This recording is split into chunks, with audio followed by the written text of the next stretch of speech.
wa ala alihi wa sahbihi ajma'in, amma ba'd. Kita bersyukur pada Allah Subhanahu wa taala, bukan cuma diberi kesehatan tapi juga diberi kesempatan. Bukan cuma diberi kesehatan dan kesempatan, tapi juga diberi taufik dan hidayah, sehingga dengan semuanya kita bisa meneruskan mendengarkan firman-firman Allah Subhanahu wa taala serta pendapat para mufassir dan para ulama lain. Alhamdulillah pada pagi hari ini kita sampai pada tema sababun nuzul.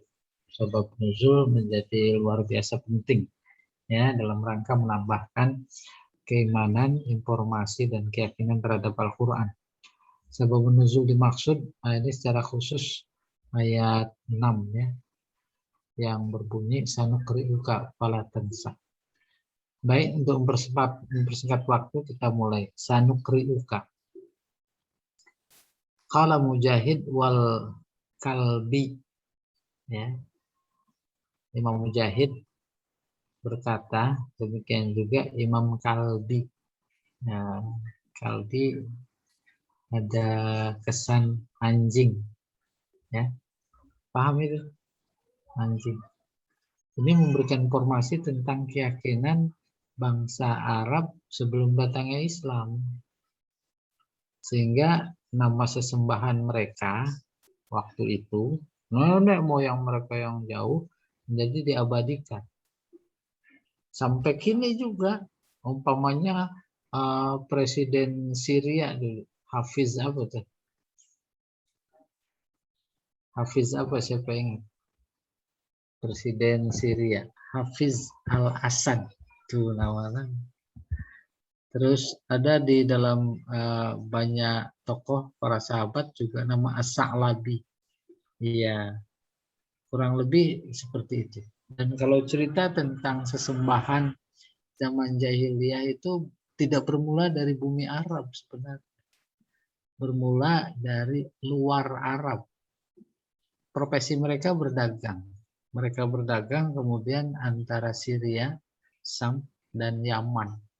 Mereka beradaptasi di sana. Sebab ketika berdagang itu bukan sehari dua hari, seminggu dua minggu, bulanan. Maka kemudian mereka menjadi terpengaruh lewat budaya setempat, diantaranya terkait dengan sesembahan-sesembahan. Pada mulanya batu, terus dia pulang dagang bawa batu. Batu pada mulanya ya model zaman kita souvenir, tapi lama-lama jadi sembahan.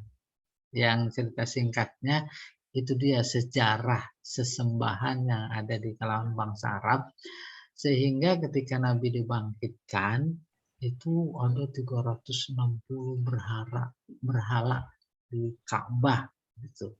Nah, ini juga diantara sembahan mereka binatang sembahan.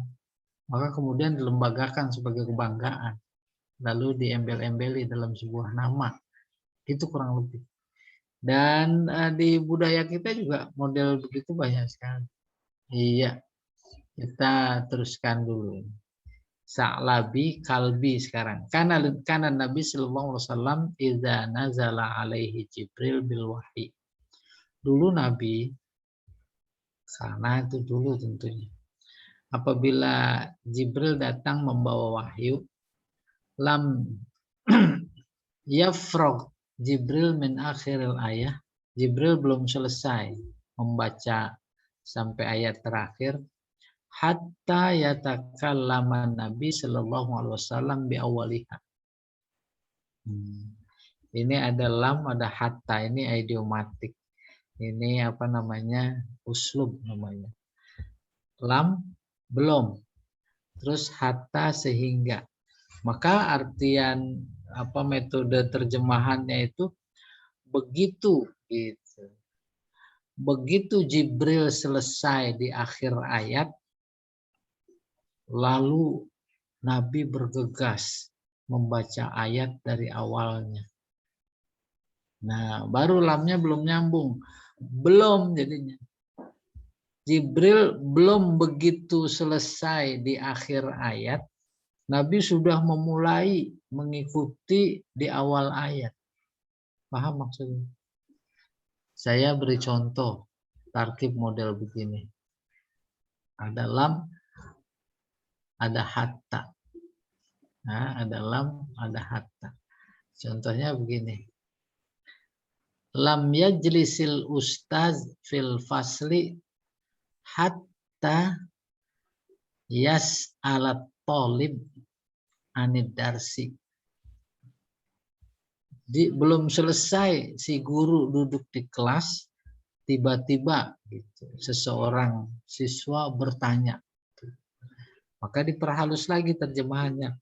Begitu Ustadz duduk di kelas, langsung si mahasiswa bertanya.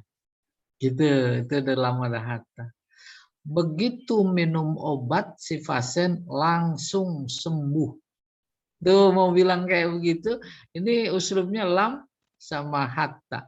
Begitu Jibril selesai membacakan akhir ayat, kan bacakan tuh oleh Jibril. Amma tasa'alun, belum tasa'alun selesai dia udah ngikutin amma Nabi. Hatta yatakallam Nabi sallallahu alaihi wasallam bi awalihi. Kenapa begitu? Makhafata ayan saha. Karena takut lupa. Ya, kita lagi zikir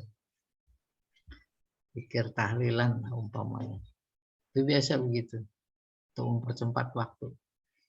La ilaha illallah, la ilaha illallah gitu kan. Jamaah ikutin. Jamaah belum selesai la ilaha yang terakhir, ini si katakan imam udah mulai la ilaha kayak begitu modelnya. Insya Allah dipaham lah ya. Kenapa begitu? Makhafata ayan saha. Dalam konteks Nabi pada waktu itu kayak demikian karena khawatir dia lupa. Khawatir lupa awalnya. Akhirnya Jibril belum selesai di akhir ayat, dia udah baca awal. Fanazala, baru turun terus. Sanuqri'uka falatansa, akan aku bacakan. Aku ini kami ya, kami bacakan kepada engkau. Padahal maksudnya Allah. Karena ada terlibatan pihak lain, jadi dia menyebutnya dengan kata ganti nahnu. Akan kami bacakan kepada engkau dan engkau falatansa, tidak, bukan jangan, falatansa, maka engkau tidak akan lupa. Tuh dijamin oleh Allah. Memberikan informasi dari sekian ayat yang turun kurang lebih 23 tahun kepada Nabi dengan kondisi mushaf yang ada menjadi amat sangat diyakini, nggak ada yang kelewat. Sebab jaminan Allah, sanukri'uka falatansa, tidak akan yang lupa. Kecuali nanti ada poin-poin, ada kondisi-kondisi Nabi lupa. Nah, itu ada maksud. Illa masya Allah nanti ada itu. Ya, kita teruskan dulu. Falatansa ba'da dzalika syai'an. Maka tidak ada sedikit pun, satu ayat pun, satu kalimat pun, satu huruf pun yang engkau lupa. Gak ada. Oke. Faqad kafaituka hu. Hu-nya kembali selesai. Sungguh aku telah cukupkan akan engkau, akannya sesuatu. Jadi nggak ada yang terlewat maksudnya. Wa fi riwayat Abi Shalih, dalam sebuah riwayat oleh Abi Shalih dari Ibnu Abbas, falam yansa ba'da nuzuli hazil ayah hatta mata. Kemudian setelah itu dari Ibnu Abbas dia menjelaskan Nabi tidak ada sesuatu yang dilupakan setelah turun ayat ini sampai meninggal. Iya, selesai. Bahkan ada dampak nggak bagi kita generasi umat Nabi Muhammad? Itu luar biasa, banyak yang punya kemampuan secara fisik terbatas, hafal, nggak pernah lupa. Bahkan lebih dari itu ada di media sosial, hafalannya bukan cuma maju, tapi mundur dia hafal. Bukan cuma surat, nomor ayat, bukan cuma surat dan nomor ayat, tetapi di baris keberapa, di sudut keberapa. Subhanallah. Bisa jadi kita tak berlebihan bilang itu yang dimaksud sanuqri'uka. Betapapun saat turunnya ayat K maksudnya adalah Nabi Muhammad, tapi kan Al-Quran berlaku umum. Siapa saja yang Allah kehendaki, ya nggak lupa. Nah, terus kita lupa mulu, silahkan itu ditafsirkan. Kan kita udah ahli tafsir semua. Ya. Mungkin itu masa mudanya beda kali. Ya, banyak dosa Ustadz. Pak, dosa nggak kelihatan. Bagaimana bisa bilang banyak? Ngaku dia ngaku. Ya, Ya, susah ngapal, ingat zaman muda dulu jadinya. iya. Apal sebaris ke Sandung hilang. Iya. Iya. Oke. At-tafsir wal bayan. Penjelasan. Sabbihisma rabbikal a'la ay nazih. Nazih artinya sucikan. Sabih juga sucikan. Jadi kita bertasbih subhanallah. Ya Allah, engkau maha suci gitu. Aku hambamu kotor. Karena itu bersihkan aku ya Allah. Tuh. Kalau tadi ada pengakuan dosa luar biasa, Allah sudah tahu lewat nabinya, kemudian Nabi bersabda, sholat ibarat sungai di depan rumah. Sungai di depan rumah. Mandinya sehari semalam 5 kali. Tinggal tergantung kita yang mandi. Mandinya mau bersih-bersih, apa mau mandi capung. Gitu kurang lebih. Kan enak sekali. Itu dipahami, itu dihayati, itu diingat saat sholat. Kita lagi mandi. Bersihin daki. Maka mulai dari niat, bebacaan, benar-benar dihayati. Tuh, mandinya bersih. Tuh luar biasa. Akhirnya selesai, alhamdulillah. Nah, Bapak Ibu sekalian, sabaha pada mulanya sabaha. Sabaha pada mulanya bukan bertasbih, bukan membaca subhanallah, bukan berenang. Dulu pernah saya katakan berenang. Tapi apa mundur lagi ada maknanya yang substansial. Sabaha artinya menjauh. Paham itu? Dan ada benang merah dengan ketika sabaha itu berarti berenang. Berenang menjauh apa enggak? Menjauh. Dari sisi yang satu dia berenang menjauh, menjauhi sisi itu. Sampai di sudut sebelah utara umpamanya, kembali lagi tuh berenang. Menjauh juga. Baru kemudian sabaha, kalau mulanya tadi berenang, yang substansinya maknanya adalah menjauh, sabaha polanya fa'al, yaitu memberenangkan, menjadikan diri kita berenang. Itu. Dan masih lekat makna menjauh. Tentu menjauh dimaksud menjauh dari keburukan, menjauh dari dosa, menjauh dari kesalahan. Baru kemudian sabaha, masdarnya tasbih, yaitu membaca subhanallah. Oleh karena itu, pembacaan subhanallah harus mampu dalam pikiran kita renungkan, kita sedang dalam proses menjauhkan diri. Pertama, dari hal-hal yang tak diinginkan, dari dosa, dari kesalahan. Kita jauhkan terus, jangan. Itu mah belum puncak. Puncaknya adalah menjauhkan bukan diri kita. Secara otomatis kita menjauhkan pikiran kita, sangkaan kita yang buruk-buruk, yang tak pantas bagi Allah, kepada Allah. Sudah kebayang insya Allah. Itu dia makna tasbih. Itu dia makna tasbih.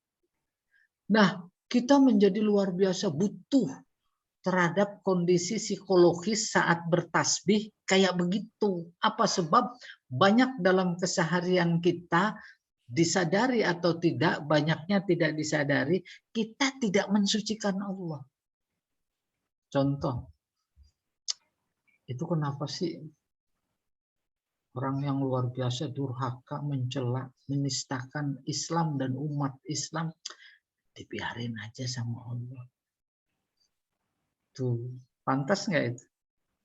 Nggak pantas. Padahal sabih itu artinya hindari, jauhi Allah dari hal-hal yang tak pantas. Tuh nggak sadar gitu. Oleh karena itu, kalau itu kita sadari, kita memang menjadi harus luar biasa banyak bertasbih dari sekedar yang sudah kita lakukan. Itu maksudnya sabih, sucikan. Nggak mungkin Allah punya isim nama, nama itu sifat. Sifat membiarkan nggak ada. Tapi kenapa kemudian muncul lagi dalam pikiran? Karena ya dikepung kita oleh kondisi yang membuat kita menjadi berkata seperti itu. Kenapa sih itu? Yang zalim didiamin aja, ya Allah. Suka begitu apa enggak? Itu yang khianat. Malah lebih itu yang berpuasa, yang lalim, kok dia bilang. Kalau nggak salah kemarin sudah itu, pemahiril kafirin. Rasulullah mengalami kondisi psikologis kayak begitu. Lalu Allah turun membawa wahyu, mahil, biarkan. Nanti aku akan yang mengambil keputusan, gitu kurang lebih. Ya, dan mudah-mudahan ini juga jangan disalahpahami juga. Nah, itu yang dimaksud sabih, artinya nazih. Nazih. Dalam konteks nazih ada aliran teologi pemikiran namanya aliran tanzih, membersihkan Allah dari sifat-sifat bukan cuma keburukan tetapi keserupaan kepada makhluknya. Itu harus nggak mungkin. Harus itu. Harus. Kalau Allah namanya ada ghadab umpamanya, marah, marahnya proporsional. Dalam konteks marah, kita juga disuruh mencontoh marahnya, yaitu marah yang proporsional. Dalam konteks tanzih, maka ayat yang selalu dipakai, laisa kamislihi syai'. Tak ada sesuatu pun. Jangankan yang serupa dengannya. Yang serupa dengan yang mirip dengannya saja itu tidak ada. Apalagi serupa sama dia. Itu namanya tanzih, harus bersih. Harus bersih. Tapi lagi-lagi sering saya katakan Allah itu unik. Maka setelah ayat itu justru ayat tasbih. Wa huwas samiul basir. Dia maha mendengar. Serupa nggak sama kita? Dengar. Bukan persoalan kualitasnya, bukan. Dia melihat nggak? Melihat. Tuh, ada ketidakserupaan, ada keserupaan. Itu uniknya. Nah, itu makna tanzih. Sabih bermakna nazih. Bersihkan Allah an kulli ma la yaliqu bihi. Dari sifat-sifat yang tak layak baginya. Tidak layak. Bisa jadi muncul tidak disadari kita menganggap Allah kayaknya lalai. Nah, itu hati-hati. Kita mesti istighfar gitu kurang lebih. Masuk kategori yang tidak membersihkan, tidak bertasbih. Biqaulika, nah, bagaimana caranya? Subhana rabbiyal a'la. Ayatnya berbunyi sabbihisma rabbikal a'la. Sucikanlah. Bagaimana caranya? Yaitu membaca subhana rabbiyal a'la. Subhana rabbiyal a'la. Paham? Udah kebayang belum itu maknanya? Malaikat itu makhluk Allah yang paling bersih, paling mensucikan, tidak pernah maksiat. Malaikat punya sayap, pada mulanya banyak versi, 360 sayapnya. Maka kalau cuma ingin dari kutub utara ke kutub selatan, 1 kali kepak. Sampai itu. Begitu hebat, begitu tinggi. Kemudian Allah menyuruhnya untuk terbang ke arasnya. Silahkan, sana ada arasku. Terbang dari sini, gitu kurang lebih. Itu sekian tahun dia terbang, nggak sampai-sampai. Boleh bayangkan. Sekian tahun, bukan kecepatan kecepatan cahaya sekian tahun, udah nggak sampai-sampai. Akhirnya ditambahin lagi 2 kali lipat itu sayapnya gitu kurang lebih. Nggak sampai-sampai juga. Baru di situ dia memahami ketinggian Allah. Lalu dia bertasbih. Kayak begitu gambaran ketinggian Allah. Siapa di antara manusia yang bisa menjangkau itu? Sementara dalam versi lain, Allah bilang kepada malaikat, aku bikin surga namanya Jannatul Ma'wa. Di mana itu? Aku pengen tahu. Tuh malaikat sombong. Karena merasa punya sayap dan kecepatan terbang luar biasa. Akhirnya dikasih tahu oleh Allah, no di sana. Dikejar, nggak sampai-sampai. Lalu malaikat berkata, makanya jangan sombong. Jangan sombong. Ada hamba-hambaku yang soleh, yang taat, itu sebentar sekali sekedip mata itu sampai ke sana. Apa substansinya yang ingin disampaikan dalam konteks cerita kurang lebih kayak begitu. Tinggi, jauh, dekatnya bukan karena faktor fisik. Faktor fisik jauh kayak apapun itu kecil. Tapi yang diutamakan dalam hal ini adalah faktor non-fisik. Kalau yang paling jauh dari sekian yang jauh adalah Allah, itu saja sudah bisa dia dekatkan, maka yang tadinya jauh selain dia menjadi dekat. Itu substansinya. Iya, kita teruskan dulu. Jadi sabbihisma rabbikal a'la. Qala al-Qurtubi wal aula ayyakunal ismu huwal musamma. Ini dalam tafsir Bismillah dulu sudah saya jelaskan. Sabbihisma, ayatnya juga begitu, isim. Sucikanlah nama Tuhan. Yang dimaksud nama di sini adalah justru zatnya. Bagi Allah, nama dan zat tak bisa dipisahkan. Berbeda dengan makhluk-makhluknya. Antara nama dan zat atau bendanya itu berpisah. Dulu saya ilustrasikan, kita lagi haus, lalu berzikir 1000 kali, air. Hilang nggak rasa haus? Nggak hilang. Karena dia berpisah. Kita berzikir, api. Angus nggak lidah? Enggak. Berpisah. Tapi jangan bayangkan ketika menyebut nama Allah, kayak begitu. Itulah dia. Hubungan antara nama dan zat. Walaupun oleh aliran teologi yang lain luar biasa dibantah. Bagaimana bantahnya? Allah qadim. Nama-namanya yang 99 adalah sifatnya. Sifatnya juga kodim dong. Ya dah? Nggak mungkin sifatnya itu datang kemudian.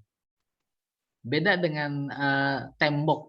Tembok hitam, terus sifatnya putih. Putih kan datang kemudian. Itu sifat. Bagi Allah nggak mungkin. Oh, kata Mu'tazilah, kalau begitu banyak sekali yang kodim. Apa itu? Argumentasi dia itu musyrik. Karena 2 yang kodim saja sudah musyrik, apalagi 99. Apalagi lebih dari itu. Itu kurang lebih. Panjang debatnya itu.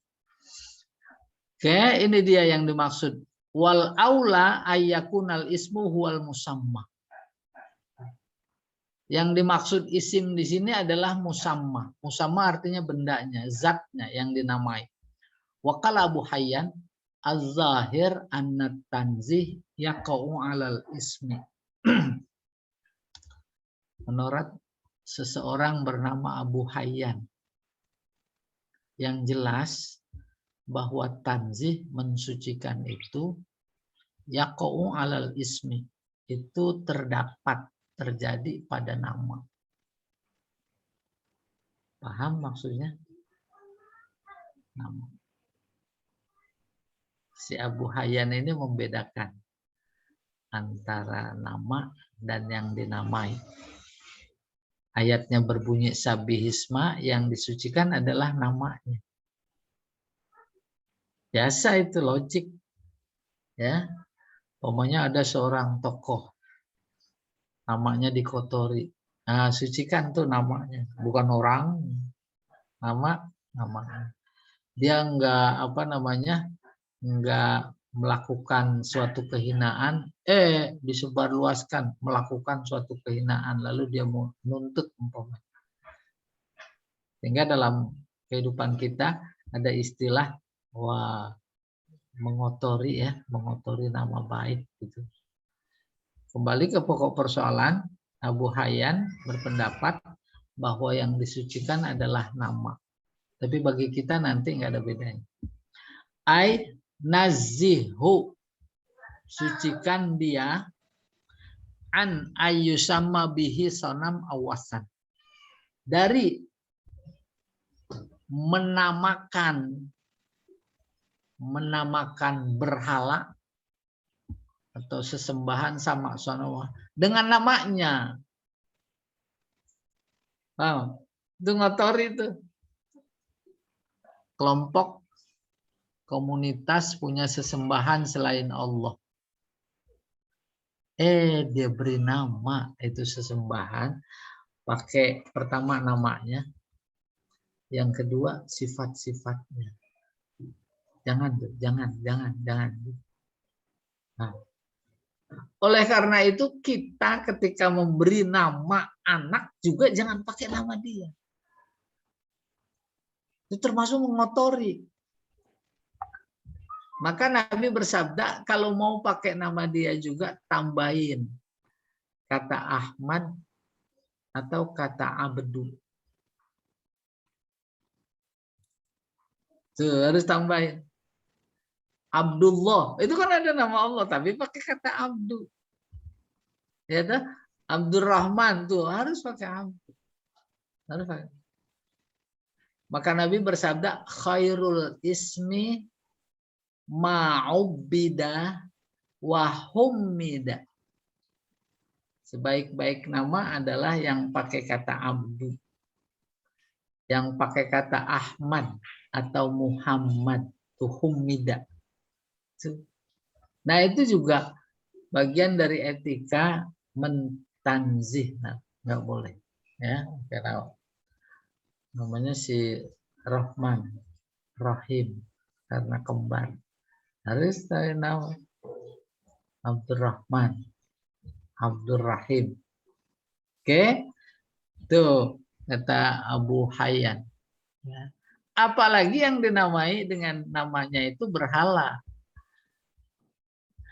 Fayuqalu lahu Rabb au ilah.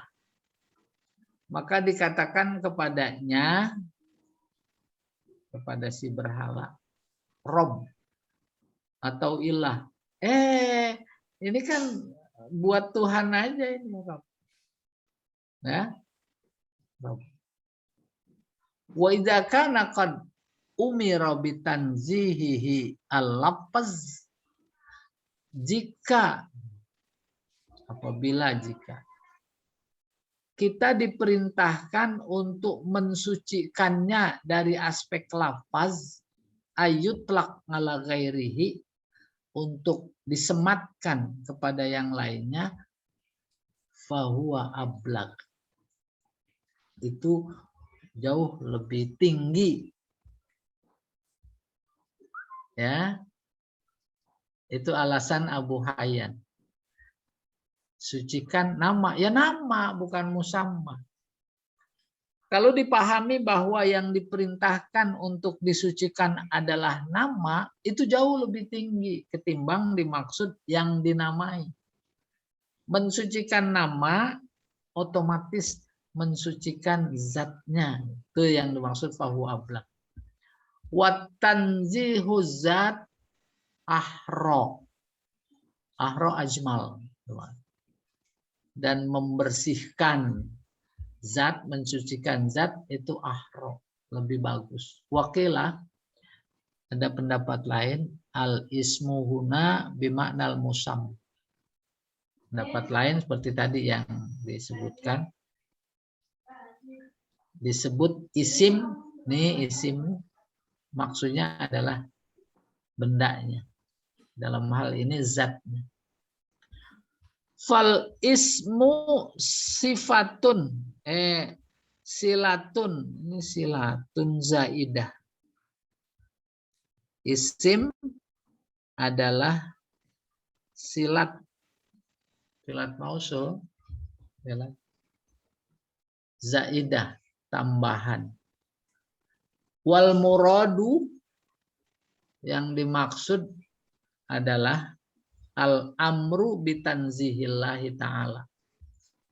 Yang dimaksud adalah perintah mensucikan Allah Ta'ala. Iya. Yang ingin ditegaskan kembali dalam kehidupan keseharian terkait dengan perintah mensucikan Allah, seperti tadi saya bilang, disadari atau tidak, kadang-kadang kita termasuk tidak mensucikan, yaitu Allah abai, kok Allah diam aja, agamanya dinistakan. Nah itu nggak boleh. Kenapa? Memberikan informasi jarak antara ilmu Allah dan ilmu kita. Menurut ilmu kita dalam tanda petik mengabaikan. Padahal menurut ilmu Allah, enggak, aku nggak pernah abai. Itu seolah-olah. Oleh karena itu ya menjadi pantas kalau kita justru banyak beristighfar. Ya, dari ucapan, sikap, tingkah laku yang berseberangan dengan perintah mensucikan Allah. Contoh lain musibah. Musibah, dari sekian musibah ujung-ujungnya paling besar adalah mati. Terhadap kematian kadang ada sementara orang bisa jadi kita seolah walaupun dalam durasi yang sedikit seolah tidak menerima, seolah tidak percaya, ya atau tidak? Seolah, bahkan lebih dari itu seolah menuduh Allah tak adil gitu. Tidak dalam konteks masyarakat yang ada, umpamanya dalam pertempuran. Muslim kafir lawan. Muslim mulu yang mati. Muslim mulu yang kalah. Apalagi dalam skup yang global. Itu yang dibunuhin lewat virus yang mana sih gitu kurang lebih. Dari mereka nggak ada, mereka sehat-sehat saja, itu yang sipit-sipit. Ya. Tuh. Nah, kita mudah-mudahan menjadi banyak beristighfar. Iya. Oke, kita teruskan. Wal muradu bil a'la, dimaksud a'la Annallaha huwal ali. Allah yang maha tinggi. Wal a'la, yang paling tinggi. Wal ajal, paling mulia. Wal a'zam, paling besar. Min kulli ma yasifuhu bihi al-wasifun. Dari semua yang digambarkan oleh orang-orang yang memberikan gambaran terkait Allah. Tidak kebayang. Maka dalam penutup doa kita selalu mengungkapkan itu.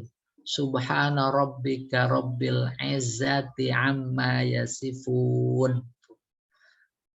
Maha suci Tuhan Engkau, Tuhan yang bersih dari semua yang mereka sifati, mereka gambarkan. Itu dia maknanya. Subhana rabbika rabbil izzati amma yasifun wa salamun alal mursalin walhamdulillahi rabbil alamin. Itu pengakuan tasbih tanzih kita setiap habis membaca doa sebagai penutup. Kenapa harus ditutup kayak begitu? Nah, ini juga harus dipahami, jangan sekedar mengucapkan saja. Yaitu bisa jadi dalam doa, baik saat berdoa maupun setelah berdoa, ada muncul, kok nggak diijabah-ijabah ya. Saya mintanya apa, BMW, kok nggak pernah dikasih, umpama itu. Saya mintanya pinter, umpama, kok nggak diijabah-ijabah, nggak pinter-pinter. Kita paling pikiran kita, oh iya itu ada hikmahnya. Coba. Kalau udah pada pinter nggak ngikut Pak Majelis Pak Jamal lah. Ngapain, saya udah pinter. Nah, itu saja sudah tidak mentanzih Allah. Apa maksudnya? Saya ada cerita begini. Ada pengajian yang ceramah si A. Saat kita menganggap diri kita lebih tinggi dari si A, maka ilmunya nggak akan mengalir ke kita. Apa sebab? Ilmu bagaikan air. Mana mungkin air mengalir ke atas? Siapa yang memposisikan kita ada di atas? Kita sendiri. Itu dia. Namanya sombong. Tapi kemudian kita hadir juga, kita sama sekali tidak menganggap diri kita lebih tinggi darinya, maka ilmunya akan mengalir. Itu dia. Logikanya luar biasa. Artinya emang benar, nggak ada air mengalir ke atas. Kalau ada kan betapa sangat susah, harus didorong oleh jet pump itu, dia naik ke atas, ke toren. Ya tidak, kan susah. Tokennya mati, Ustaz. Token turun, keberatan kan. Jadi demikian. Siapapun yang berbicara, ya kita harus menganggap dia lebih tinggi. Insya Allah ilmunya mengalir. Sehingga ada pepatah, khuzil hikmah walau min famil kalbi. Itu luar biasa tinggi. Ambil pelajaran. Walaupun itu dari mulut anjing. Umpama, tak menutup kemungkinan Allah sanggup. Anjing ceramah. Ya, anjing ceramah. Ceramahnya bagus. Bapak-bapak jangan pada zolim. Bagus apa enggak? Bapak-bapak jangan pada bohong. Tuh. Sehingga ada seorang pujangga sekaligus ilmuwan. Dulu pujangga itu otomatis ilmuwan dan memang identik. Ilmuwan itu Taufik Ismail nggak mungkin keluar kata-kata luar biasa menjangkau sejarah kalau dia nggak punya ilmu.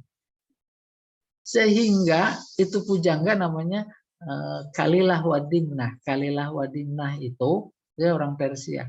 Kalilah Wadimnah itu menjadi nama bukunya. Apa isinya? Mereka menggambarkan kezoliman kehidupan yang ada pada penguasa saat itu yaitu lewat binatang. Ada raja hutan, tuh dia berkata, padahal kata-katanya kata-kata raja. Terus sang kancil mengusulkan nggak diterima, ditebas lehernya. Itu kan menggambarkan kediktatoran. Gitu. Ya, kita kembali ke pokok persoalan sekarang. Iya.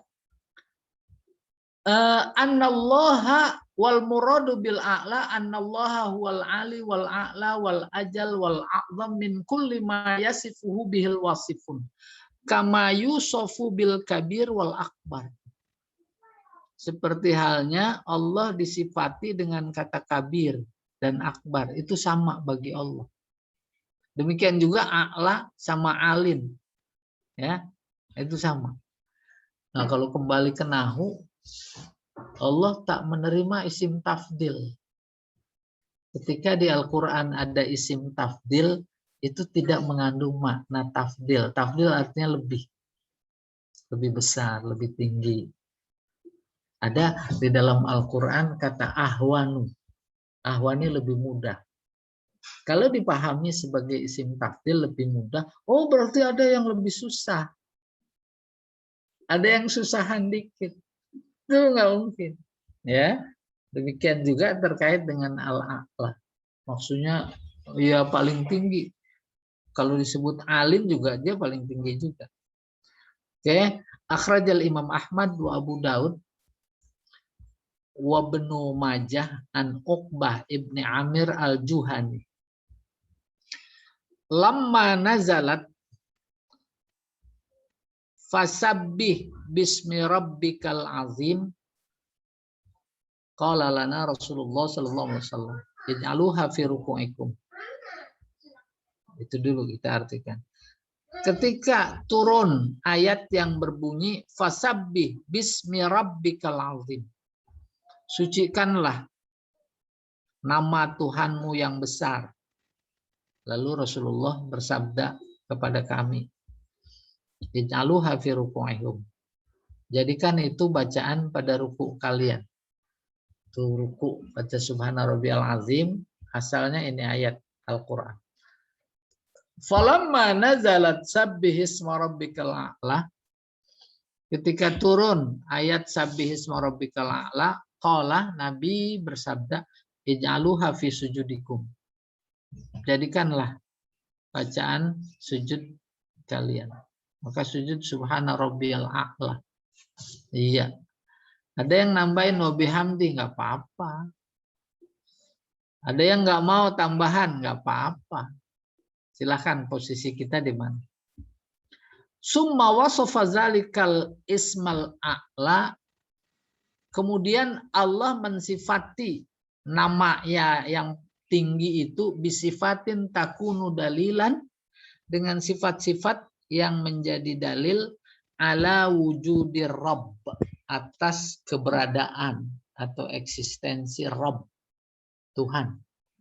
Wa qudratihi, dan kudratnya, liman arada ma'rifatahu, tentu bagi orang yang ingin kenal kepada Allah. Faqala. Baris atasnya belum, Pak Ustaz. Baris yang di atasnya belum. Masa? Coba mundur lagi Pak Jamal. Kan dari nazalat. Kan Pak Ustaz bilang Allah alim wassalam. Sebelumnya belum nih. Majahian.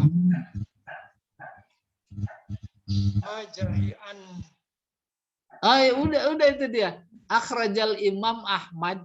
Tadi yang barusan itu. Imam Ahmad mengeluarkan hadis. Demikian juga Abu Daud, Ibnu Majah dari Uqbah bin Amir al-Juhani. Nah ini tadi.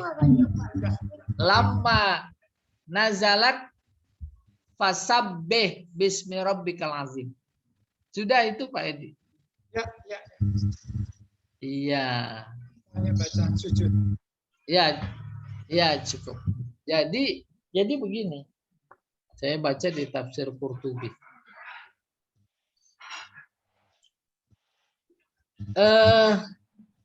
membaca subhana rabbiyal a'la atau subhana rabbiyal azim bukan hanya pada saat ruku atau sujud.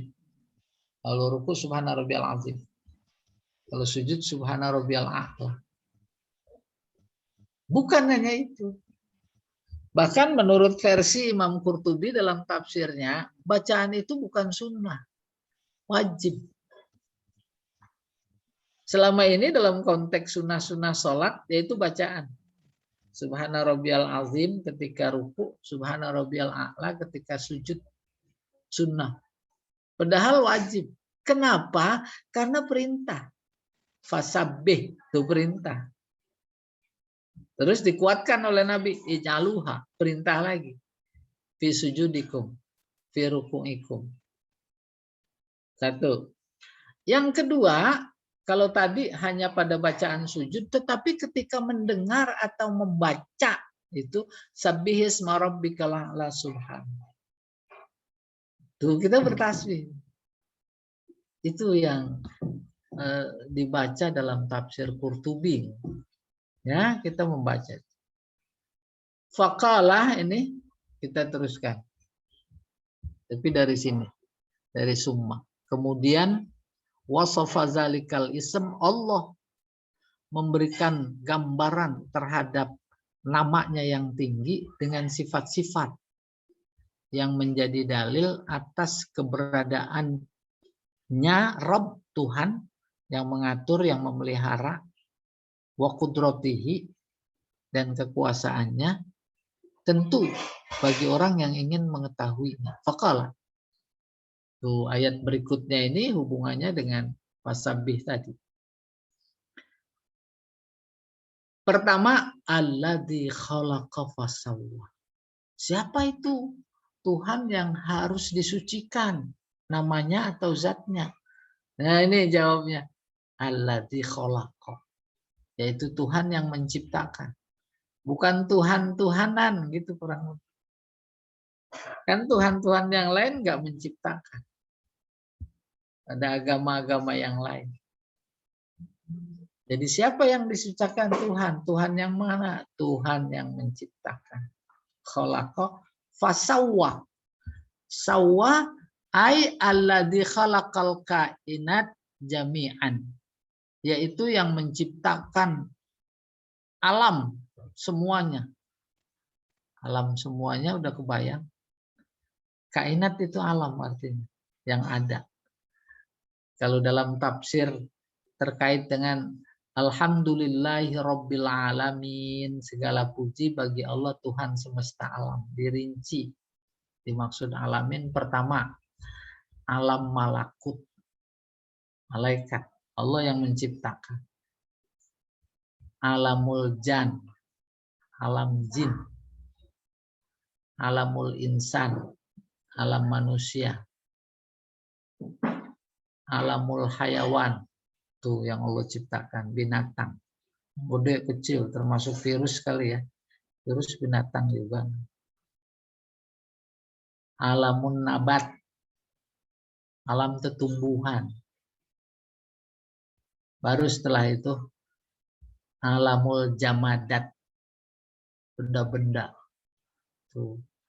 Sucikan Tuhanmu. Tuhan yang mana? Yang menciptakan. Menciptakan apa? Alam semesta. Semuanya disebutkan tadi. Al-Kainat. Bukan cuma sekedar menciptakan. Tetapi fasawa. Dia sempurnakan ciptaannya.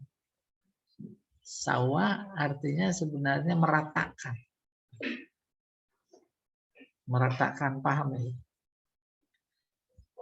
Bukan cuma di komplek-komplek.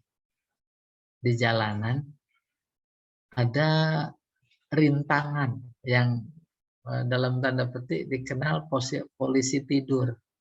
Ya atau tidak? Itu udah nggak sejalan dengan ajaran yang ada. Orang ada duri aja suruh singkirkan. Tapi juga tidak disalahkan. Maka itu tidak rata. Karena ada renjulan. Tapi kalau itu diratakan, itu namanya fasawwa. Diratakan.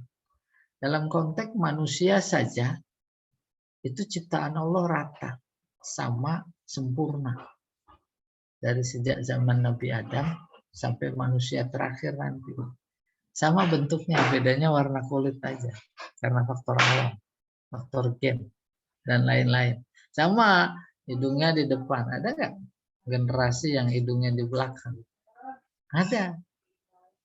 Dan itu udah sempurna. Jangan coba-coba usul. Sekali-sekali kayak bikin orang hidungnya di samping. Atau di atas kepala. Boleh. Belum kaki, belum tangan. Itu fasawa maknanya. Lalu kemudian dalam kehidupan yang bersifat abstrak, tidak physically, umpamanya tentram saja, aman saja dalam keluarga. Tapi kemudian ada problemanya, macam-macam lah problema keluarga, rumah tangga. Nah itu harus diatasi. Ibarat terjulan harus diratain. Dihilangkan problema itu. Maksud saya menjelaskan kata fasawa. Maka bahasa Arabnya mengatasi problem itu taswiyah. Problem solving itu namanya taswiyatul muskilah. Ya. Hubungannya dengan ayat khalaqa fasawwa, artinya nggak ada problem sedikit pun dari ciptaan Allah yang dia ciptakan. Kalau memang ada, itu pikiran manusianya yang nggak benar. Umpamanya saja, ngapain Allah ciptakan semut? Ngapain Allah ciptakan ular berbisa, binatang buas nggak enak dimakan, apalagi ada yang haram. Nah, itu tidak mentanzihkan, menjadi berseberangan dengan perintah wasabbih. Ya atau tidak? Terus wa minha al-insan, di antara ciptaannya yaitu manusia. Wasawwa kulla makhluk, dan dia menyempurnakan setiap ciptaannya fi ahsanil hayat, dalam bentuk yang paling bagus. Fa'adala qaumatah, maka dia menyempurnakan adil. Adil artinya lurus. Meluruskan posturnya. Kenapa manusia posturnya kayak begitu? Itu udah kesempurnaan Allah. Wa nasaba baina adzaihi, dan mensesuaikan antara bagian-bagiannya. Kaki 2 adanya di bawah, tangan 2 kiri kanan adanya di atas. Kepala, pundak, terus lutut kaki. Nah, ini jadi teringat nyanyian Pak Jamal ini. Itu adzaihi. Wa ja'alaha mutanasiqah, dan menjadikannya serasi, muhkamah, akurat, ghaira mutafawitah, tak ada perbedaan, wala mutoribah, dan kekacauan. Lidalalah ala itqaniha, untuk menunjukkan itqan bermakna ihsan, kepiawaian, ya gitu kalau bahasa itu. Kehebatan itu. Kehebatan siapa? Ilah, Tuhan, Hakim, Maha Bijak, Mudabbir, mengatur, Alim, Maha Tahu. Kembali ke pokok persoalan, kenapa kita disuruh bertasbih kepada Tuhan? Disebut nama Tuhan yang Maha Tinggi. Maka dijawab, Allazi khalaqa, karena dia yang menciptakan. Ada nggak pencipta selain dia? Gitu? Bukan cuma sekedar menciptakan, tetapi juga menyempurnakan ciptaannya. Oleh karena itu, jangan coba terkesan dalam pikiran ada sesuatu yang tak sempurna. Iya, begitu maksudnya sabbih. Berikutnya Pak Jamal.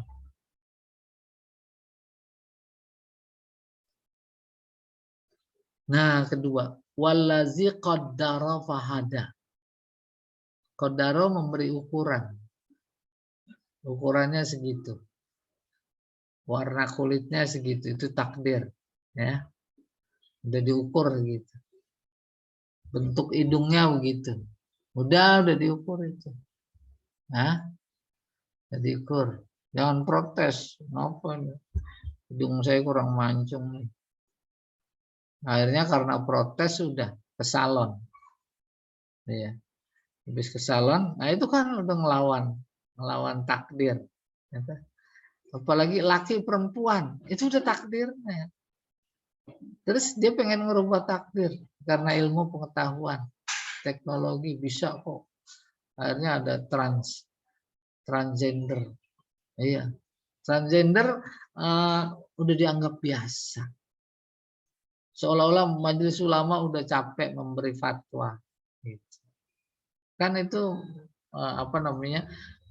tidak percaya kepada ukuran yang sudah diukur oleh Allah. Pada ayat ini Allah menginformasikan tentang dirinya, di mana dia menyuruh mentasbihkan dirinya, mensucikan, yaitu khalaqa fasawwa, terus qaddara fahada.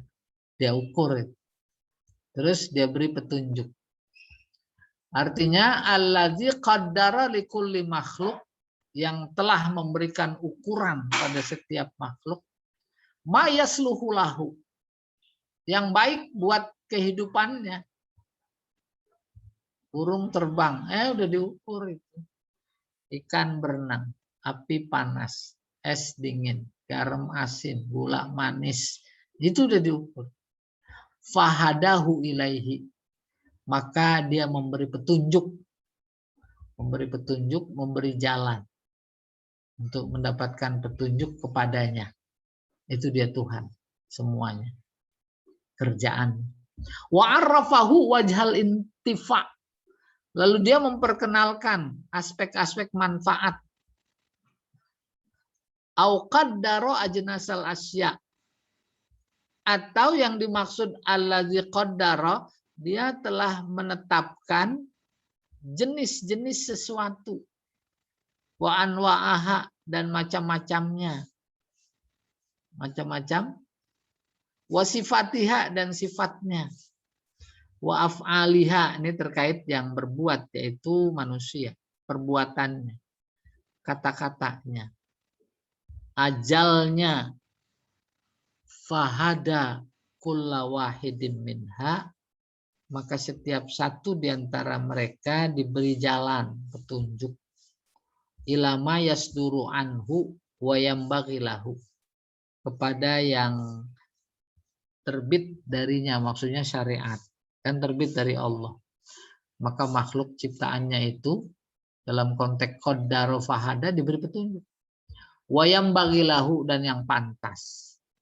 Wa yassarahu lima khalaqahu lahu, lalu dia mudahkan kepada makhluknya untuk memperoleh petunjuknya.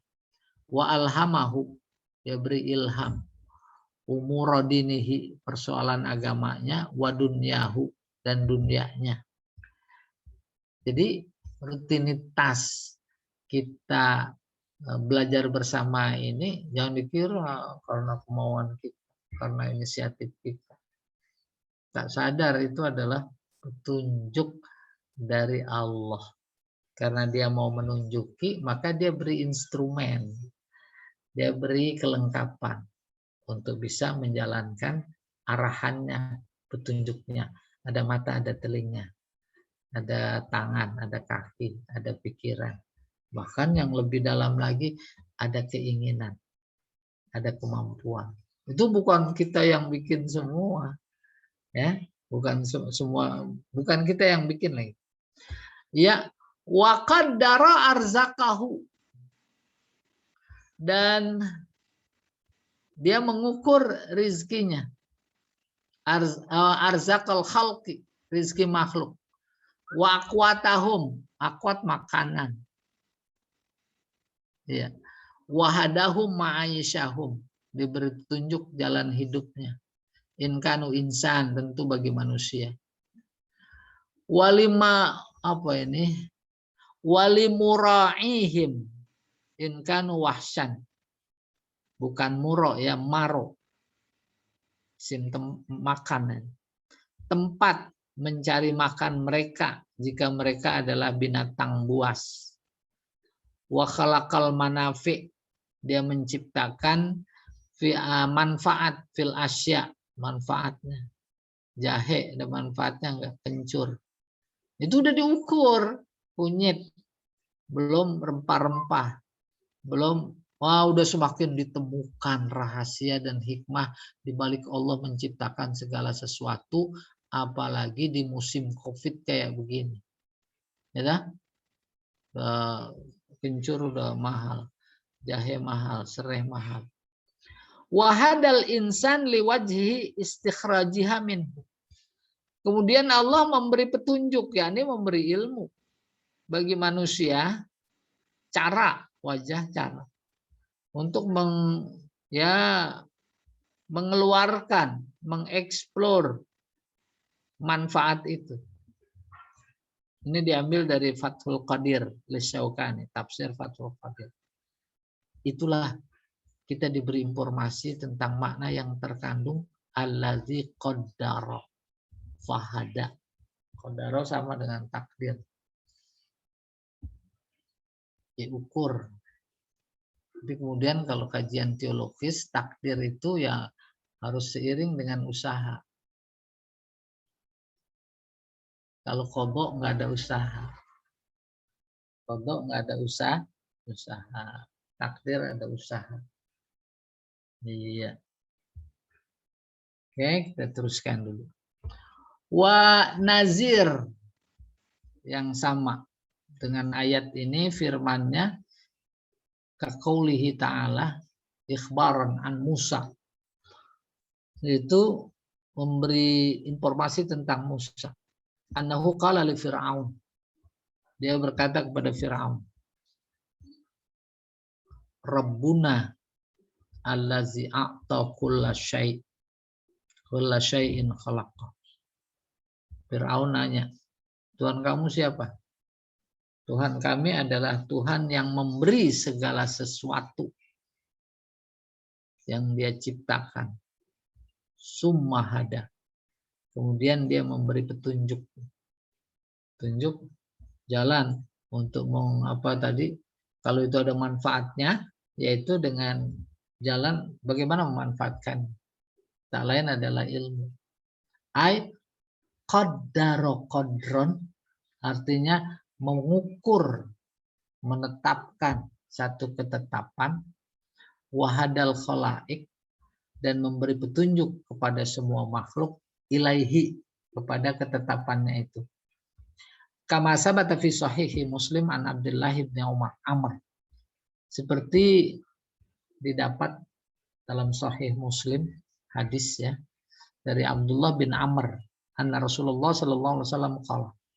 Rasulullah bersabda, Innallaha qaddara maqadiral khalqi. Allah telah menetapkan ketetapan-ketetapan makhluk qabla ayyakhluqas samawati wal ard, sebelum dia menciptakan langit dan bumi, bi khamsina alfi sanah, sebelum 50.000 tahun sebelum dia menciptakan langit dan bumi.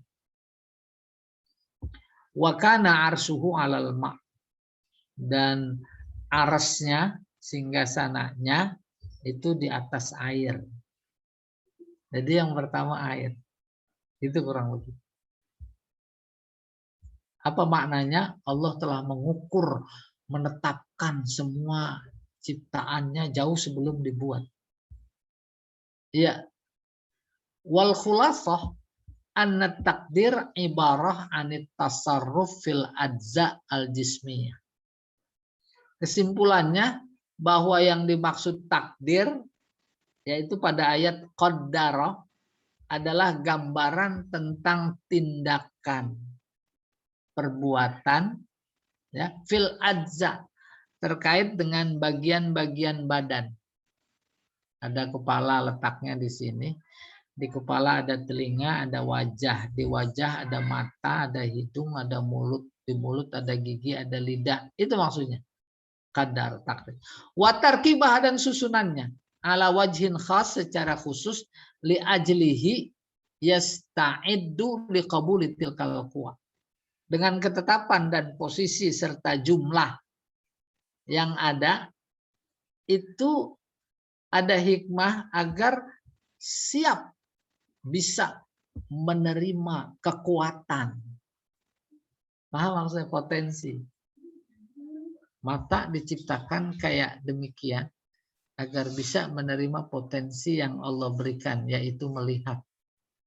Telinga seperti itu bentuknya, ya, agar bisa menerima potensi mendengar.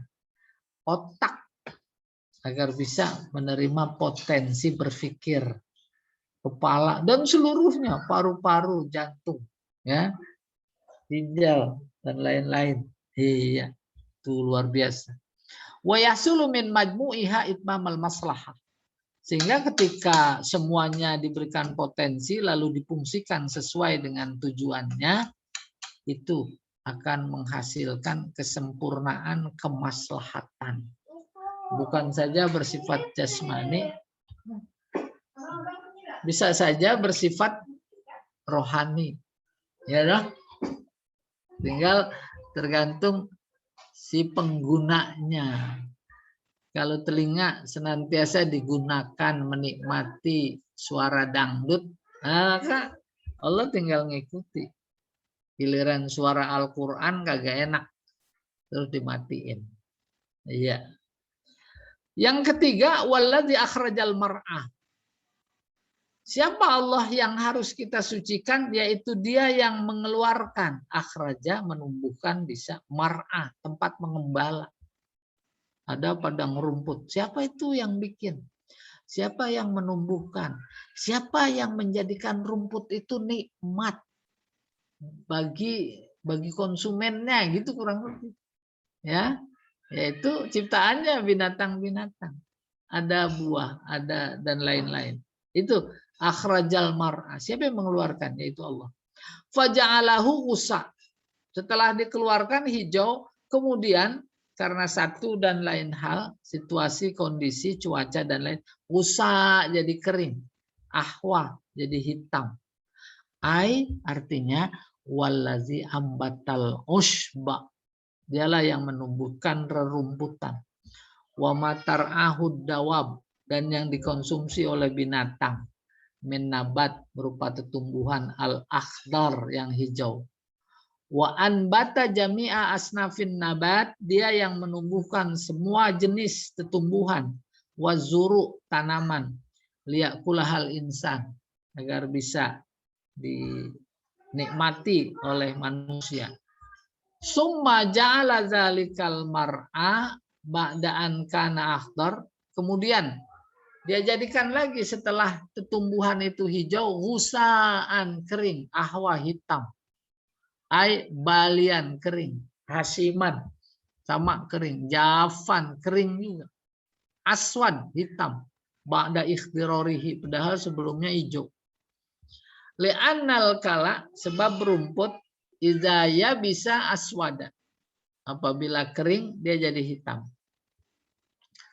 Wa bima anna tasbih alladzi umira bihin Nabi sallallahu alaihi wasallam.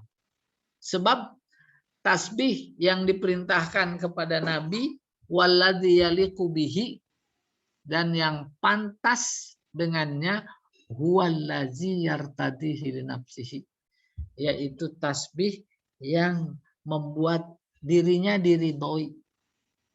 Harasan Nabi sallallahu alaihi wasallam. Nabi berkeinginan keras ala ma'rifatihi, untuk mengetahuinya. Wa hafazahu, lalu dia jaga, dia pelihara, dia hafal. Bi qiraati ma anzalahu Allah taala alaihi minal Qur'an. Dia hafalnya dengan membaca apa yang diturunkan oleh Allah berupa Al-Qur'an. Fawa'adahu rabbuhu, maka Allah memberikan janji. Wa basyarahu, kabar baik. Bi annahu, bahwa dia Allah sayukri'uhu minal Qur'an ma fihi tanzihuhu wa annahu la yansa. Apa janjinya, kabar gembiranya? Allah akan membacakan Al-Qur'an itu ma fihi tanzihuhu, yang berisi penyuciannya, wa annahu la yansa, dan dia tidak akan lupa. Ya, falatan sanukrika falatan ini waktu. Faqala, oh iya ini. Maka Allah berfirman, sanukriuka falatansa. Akan aku bacakan ayat-ayat Al-Quran itu, maka engkau tidak akan melupakannya. Illa masya Allah. Kecuali yang dikehendaki oleh Allah. Artinya bisa lupa. Dan lupanya atas kehendaknya. Iya. Ai sanaj'aluka ya Muhammad qari'an. Aku jadikan engkau ya Muhammad qari'an, bisa membaca. Bi annul himaka, yaitu kami ilhamkan kepada engkau al-qiraah, bacaan.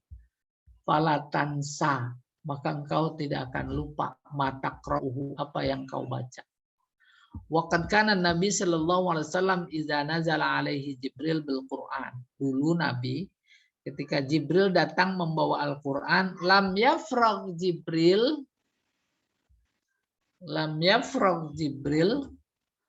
min akhiril ayah, belum selesai Jibril sampai di akhir ayat, hatta yatakallaman Nabi sallallahu alaihi wasallam bi awwaliha. Kemudian Nabi sudah mulai membaca awalnya. Kenapa? Makhafata ayan saha, khawatir lupa. Wa nazalat hazihil ayah. Nah, coba lihat Pak Jamal, habis panazalat hazihil ayah. Ini udah cukup panjang kan. Zil ayah. Ini dia. Fa'alhamahullahu wa asamahu min nisyanil Qur'an. Maka kemudian Allah memberikan ilham. Ilham pengajaran cepat ya. Dan menjaganya dari lupa. Ayat ini sejalan dengan qauluhu wala ta'jal bil Qur'an min qabli ayyuqda ilaika wahyu. Itu turun ayat. Jangan terburu-buru membaca Al-Quran sebelum selesai diturunkan wahyunya. Wa qauluhu, dan sejalan pula dengan firman-Nya yang lain, la tuharrik bihi lisanaka lita'jala bih. Jangan kau gerakkan lidahmu karena terburu-buru. Inna alaina jam'ahu wa Qur'ana. Iya, sini dulu Pak Jamal. Iya. Ya, mudah-mudahan bisa ada yang ditangkap. Silahkan. Baik, terima kasih Ustaz atas kajiannya pada pagi hari ini. Bagi jamaah yang ingin bertanya masih dipersilakan. Ya Ustaz. Baik. Silakan, Pak. Ya, pada bacaan rukuk dan sujud tadi kan itu sudah diperintahkan oleh Rasul seperti itu. Jadi kita nggak ada lain kecuali sami'na wa ata'na ya Ustaz. Betul. Nah, saya berpikir ya sebagai orang yang apa ini ya? Kenapa beda? Kalau ruku Robial Adim, kalau sujud juga Robial A'la. Apa boleh menanyakan seperti itu di luar konteks Samina wa Ata'na tadi? Iya. Bagaimana Ustaz? Jadi kalau udah Samina wa Ata'na nggak boleh nanya.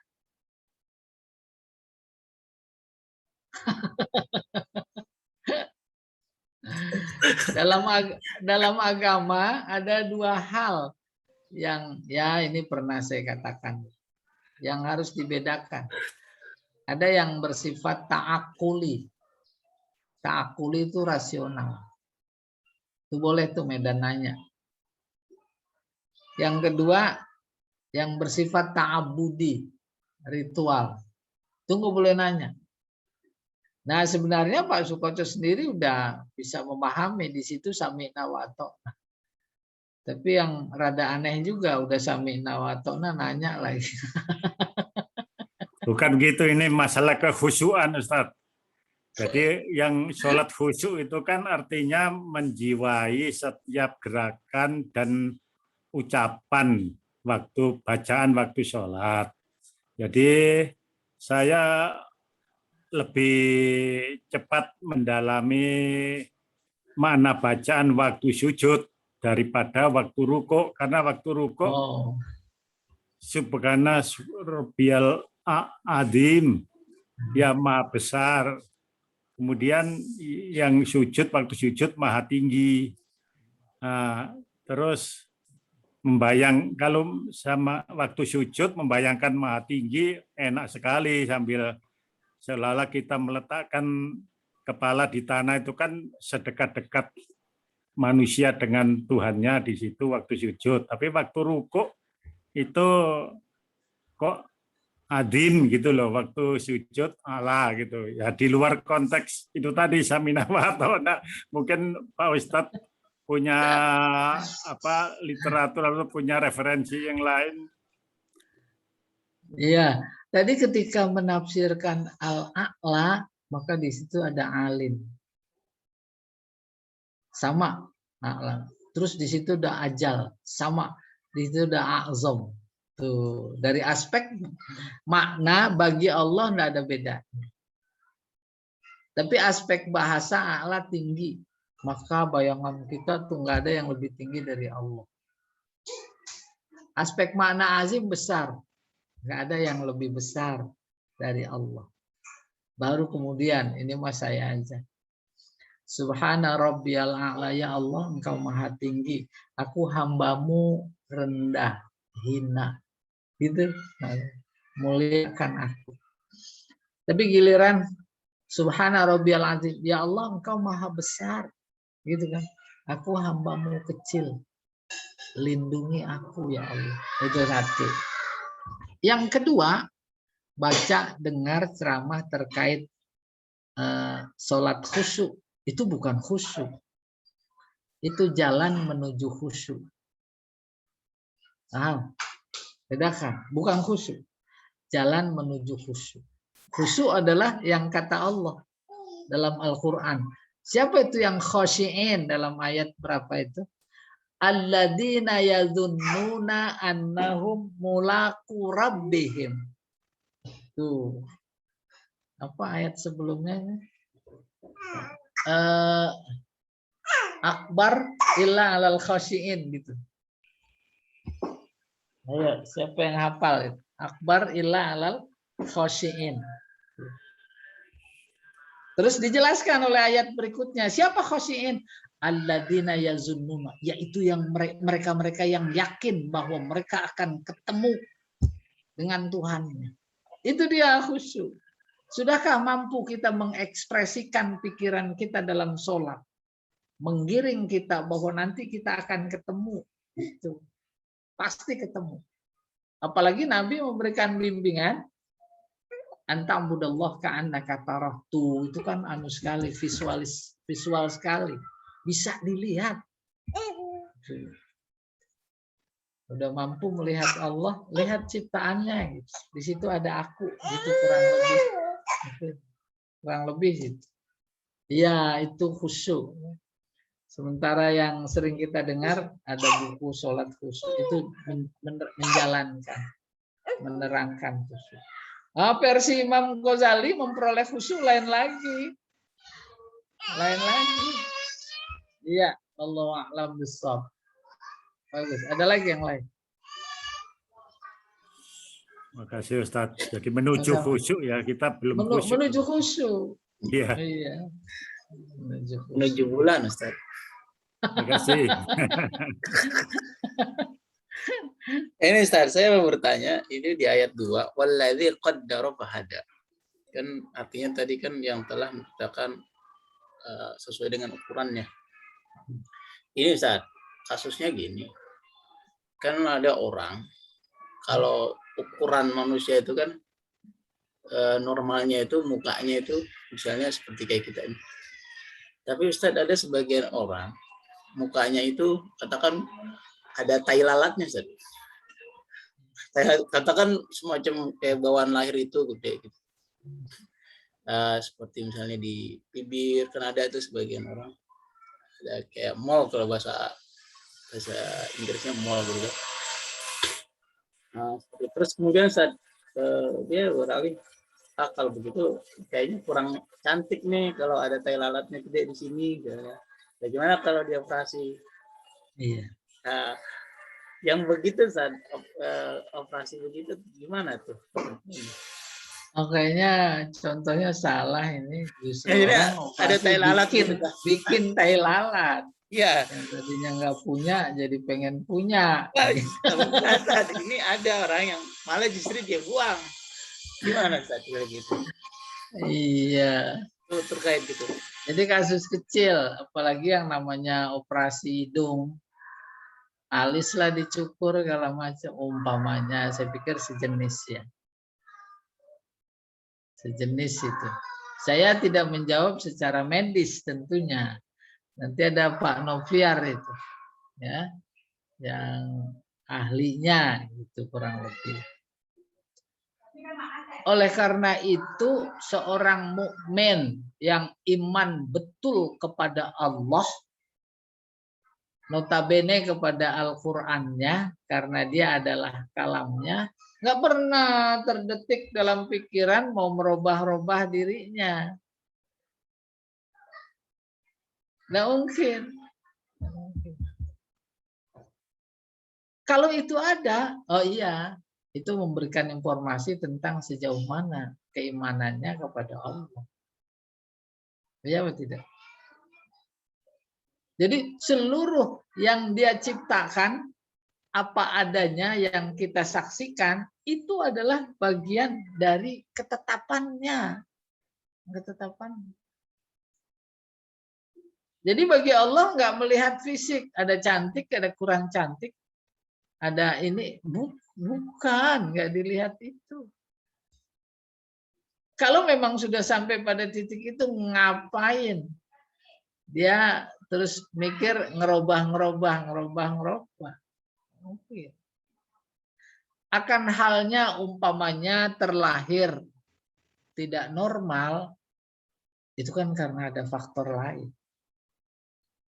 Ya, ada faktor luar yang yang menentukan dia matanya menjadi sebelah sudah tak awas. Itu kan karena faktor lain. Faktor lain itu pun tak lepas dari sunnahnya. Saya sekedar membeli ilustrasi. Nanti kalau salah Pak Noviar tolong dibetulkan.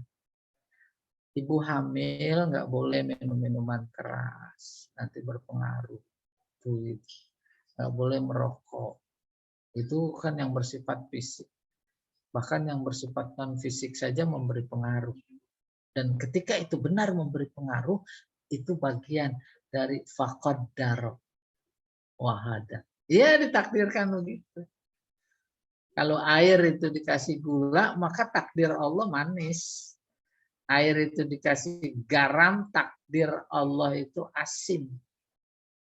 Tidak mungkin takdir Allah bertentangan dengan sunnahnya. Wallahu a'lam bishawab. Iya. Pak Noviar ditambahkan. Iya, Ustaz. Misalnya kan Kodaro tadi itu Pak Edi jenggotnya udah putih, Ustaz. Iya. Pengen hitam, Ustaz. Enggak tuh, enggak terdetik di Pak Edi, maka malah pengen lebih putih lah. Oh gitu. Ya, silakan. Assalamualaikum, Ustaz. Waalaikumsalam. Iya.